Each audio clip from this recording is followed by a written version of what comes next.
இயற்கையை மருந்து சேனலுடைய மேலும் பல பதிவுகளை தெரிந்து கொள்ள இந்த சேனலை சப்ஸ்கிரைப் செய்யவும், பெல் பட்டனை அழுத்தவும். மேலும் மருத்துவரின் ஆலோசனை பெற இந்த வீடியோவில் உள்ள எண்ணிற்கு தொடர்பு கொள்ளவும். இயற்கை மருந்து நேயர்களுக்கு வணக்கம். நான் உங்கள் அன்பு சோனாரிதாஸ். ஹார்ட்டில் பிளாக்கே வரக்கூடாதா? இல்லை ஹார்ட் கம்ப்ளைண்ட் இருக்கிறவங்களுக்கு மருந்து மாத்திரை சாப்பிட்டுக்கிறீங்களா? அதோட இந்த வாழைக்காய் எடுக்கும்போது நிறைய நன்மைகள் இருக்குது. வாழைக்காயில் என்னென்ன நன்மைகள் இருக்குது அப்படின்றத இந்த வீடியோவில் பார்க்கலாம். வாங்க வீடியோக்குள்ளே போகலாம். நண்பர்களே, இன்றைக்கி வாழைக்காயை பார்க்க வந்திருக்கோங்க. பாருங்கள், வாழைக்காயை பார்க்க வந்திருக்கோம். வாழைக்காயில் நிறைய சத்துக்கள் இருக்குது. இங்கே பாருங்கள், இந்த வாழைக்காயில் இருக்க இந்த தேனை உறிஞ்சுது பாருங்கள். எறும்பு எவ்வளோ அழகாக உறிஞ்சுது பாருங்கள். இது மாதிரி தேன் அங்கங்கே இருக்கும், அது உறிஞ்சும். இப்படி எடுத்துக்கலாம். அதுக்கப்புறம் உள்ளே இப்படி கட் பண்ணி எடுத்தோம்னாக்க வாழைப்பூ இருக்கும். இந்த வாழைப்பூவில் பார்த்திங்கனாக்க தேன் இருக்கும். இதை கூட நம்ம உறிஞ்சலாம். இப்படி நாங்கள் தேன் சாப்பிட்ருக்கோம். இங்கே பாருங்கள்,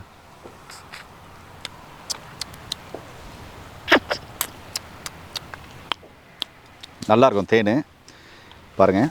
சரி, இப்போது இந்த வாழைக்காயில் என்ன நன்மைகள் இருக்குதுன்னு பார்க்கலாம். இந்த வாழைக்காயில் பார்த்திங்கன்னா பெக்டின் அப்படின்ற சத்து அதிகமாக இருக்குது.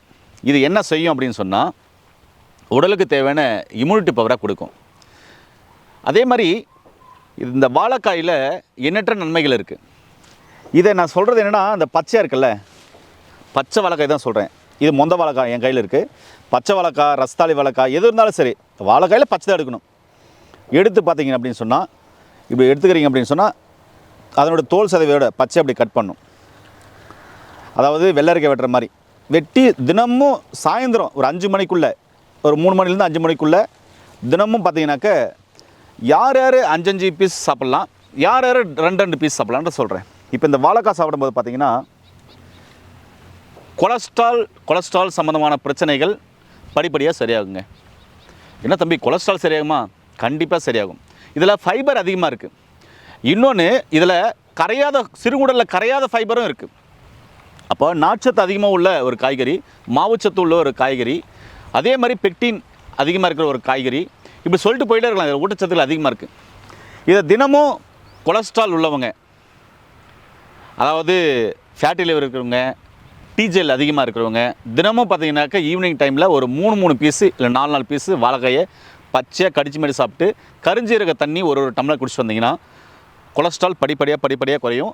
அப்படிப்பட்டவங்க பார்த்தீங்கன்னாக்கா நான்வெஜ்ஜு, அதாவது அசைவம், அதுக்கப்புறம் சர்க்கரை, உருளைக்கிழங்கு, அதுக்கப்புறம் வறுத்தது பொரிச்சது, நிறைய கார்போஹைட்ரேட் உணவுகளை தவிர்த்தாக்க ரொம்ப ரொம்ப நல்லது. நிறைய பாரம்பரிய அரிசி, சிறுதானியங்கள் எடுத்துக்கலாம். இது கொலஸ்ட்ரால் உள்ளவங்க, ஃபேட்டி லிவர் உள்ளவங்களுக்கான மருத்துவ தகவல். இப்போது ஹார்ட் கம்ப்ளைண்ட் இருக்குது. அதாவது ஹார்ட் கம்ப்ளைண்ட் இருந்துச்சு, ஆஞ்சியோ பண்ணியிருக்கேன், ஸ்டண்ட் வச்சுருக்கேன் அப்படின்றவங்களுக்கு மருந்து மாத்திரைகளை கொடுத்துருப்பாங்க இல்லையா, அவங்களுக்கான தகவல் என்ன அப்படின்னு சொன்னால், ஈவினிங் டைமில் தினமும் இந்த வாழைக்காயில் பார்த்திங்கன்னா ஒரு 2 பீஸு, ஒரு 4 மணிக்கோ 5 மணிக்கோ பல் இருக்கிறவங்க பச்சையாக வெட்டி அதோட தோல் சதவீதையோட 2 பீஸ் கடிச்சு மட்டும் சாப்பிடணும். தினமும் சாப்பிடுவாங்க. சாப்பிட்டு வரும்போது திருப்பும் எதிர்காலத்தில் உங்களுக்கு அந்த ஹார்ட் சம்மந்தமான பிரச்சனைகளில் வராமல் தடுக்கிறதுக்கும் வராமல் இருக்கிறதுக்கும் பார்த்திங்கன்னா இது துணை புரியும்.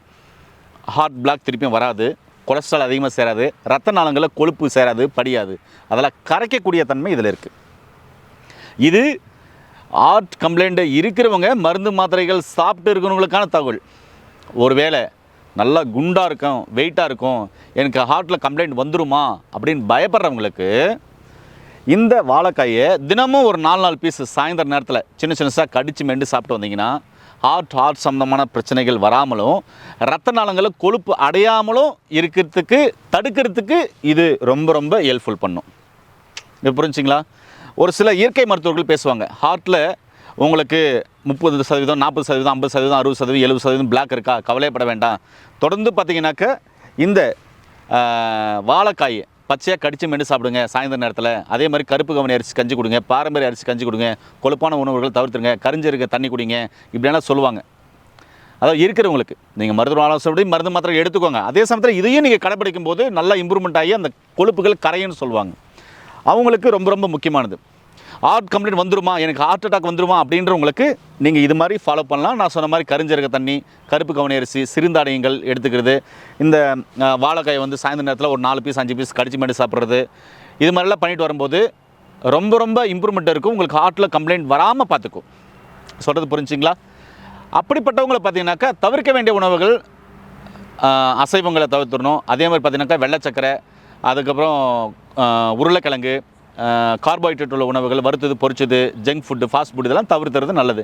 இயற்கையான உணவுகளுக்கு, பழங்கள், காய்கறிகளுக்கு நிறைய மாறுறது ரொம்ப ரொம்ப நல்லது. அடுத்தது இருதயம் சார்ந்த பிரச்சனைகளை மட்டுமா சரி பண்ணுவோம் அப்படின்னா அது இல்லை. ரத்தத்தில் இருக்கிற கழிவுகள் எல்லாத்தையும் சரி பண்ணும். இப்போ வைரல் சம்மந்தமான பிரச்சனை உள்ள நபர்களுக்கு இந்த வாழைக்காயை தொடர்ந்து சாயந்தரம் நேரத்தில் ஒரு 2-3 பீஸோ எடுத்து சாப்பிடும்போது அந்த வைரல் சம்மந்தமான பிரச்சனை, அதாவது உடலில் இருக்கிற ரத்தத்தில் இருக்கிற கழிவுகள் மற்றும் வைரஸ்களை வந்து கொல்லக்கூடிய ஆற்றல் பார்த்திங்கன்னா இதுக்கு இருக்குது அப்படின்றாங்க. அதனால் அப்படிப்பட்டவங்களுக்கு பார்த்திங்கனாக்கா நம்ம தொடர்ந்து இதை சாப்பிட்டு வரலாம். இந்த ரத்தத்தில் இன்ஃபெக்ஷன் இருக்குது அப்படின்னு புரிஞ்சிருக்குல்ல, அப்படிப்பட்டவங்க இது தொடர்ந்து சாப்பிட்டு வரலாம். நான் திரும்ப சொல்கிறதுனா மருத்துவர்கள் கொடுக்குற ஆலோசனைகள், மருந்து, மாத்திரைகள் எல்லாமே எடுத்துக்கோங்க. அது இல்லாமல் இந்த உணவில் இவ்வளோ பெனிஃபிட் இருக்குதுன்னு சொல்ல வரேன். அதே மாதிரி இந்த வாழைக்காயை நீங்கள் பச்சையாக தான் சொல்லணும். நான் வாழைப்பழத்தை பற்றி பேசலை, வாழைக்காயை பற்றி பேசுகிறேன். பச்சையாக ஈவினிங் டைமில் சுகர் பேஷண்ட்கள் சாப்பிடும்போது உங்கள் சுகர் மெல்ல கட்டுக்குள்ளே வரும். அது மாதிரி இல்லை, செரிமானம் சம்மந்தமான பிரச்சனை உள்ளவங்களுக்கு இந்த வாழைக்காய் ரொம்ப அருமையான ஒரு தீர்வை தரும். ஹை பிபி இருக்கிறவங்களுக்கு இந்த வாழைக்காயை ஈவினிங் டைமில் சாப்பிட்டு வரும்போது ரொம்ப அற்புதமான ஒரு ரிசல்ட் தரும். இப்படி வாழைக்காயில் எண்ணற்ற நன்மைகள் இருக்குது.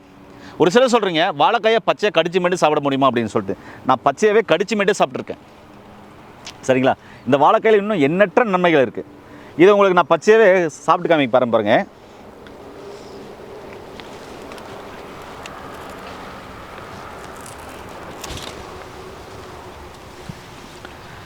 பாருங்கள், எடுத்துட்டேன். மொந்த வாழைக்காய் எடுத்துருக்கேன்.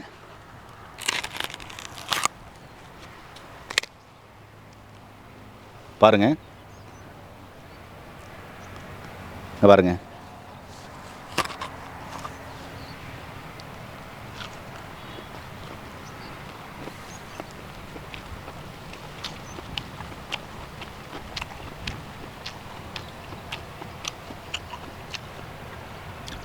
ரொம்ப நல்லா டேஸ்ட்டாக இருக்கு. பாருங்கள்,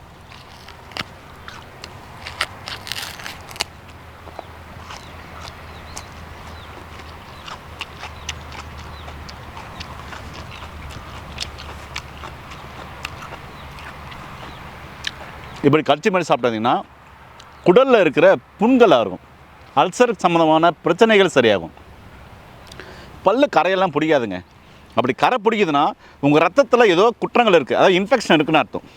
தாராளமாக மெண்டு சாப்பிடலாம். மெண்டு சாப்பிட முடியாதவங்க ஒரு 4 பீஸ் 5 பீஸ் பார்த்தீங்கன்னா கட் பண்ணி மிக்சியில் போட்டு அரைச்சி பேஸ்ட் மாதிரி கூட எடுத்து சாப்பிட்லாம். உடலில் நோய் எதிர்ப்பு சக்தி அதிகமாகிறதுக்கு. அதே மாதிரி வெயிட் லாஸ் பண்ணணும்னு நினைக்கிறவங்க இந்த வாழைக்காயை தொடர்ந்து பார்த்திங்கன்னா ஈவினிங் டைமில் ஒரு 4 பீஸ் 5 பீஸ் சாப்பிட்டு நான் சொன்ன மாதிரி நீங்கள் சாப்பிட்டு வரலாம். சர்க்கரை பேஷண்ட் உள்ளவங்க சாப்பிடலாம், உயர் ரத்த அழுத்தம் உள்ளவங்க சாப்பிடலாம், ஹார்ட் கம்ப்ளைண்ட் உள்ளவங்க சாப்பிடலாம், அஜீரணம் சம்மந்தமான பிரச்சனை இருக்கவங்க சாப்பிடலாம், அல்சர் சம்மந்தமான பிரச்சனை இருக்கவங்க சாப்பிடலாம், உடலில் நோய் எதிர்ப்பு சக்தியே இல்லைன்றவங்க சாப்பிடலாம். சாப்பிட்டு வரும்போது ரொம்ப அற்புதமான ஒரு தீர்வை தரக்கூடிய தான் இந்த வாழைக்காய். இன்றைக்கி வாழைக்காயை பற்றி பார்த்துருக்கோம்.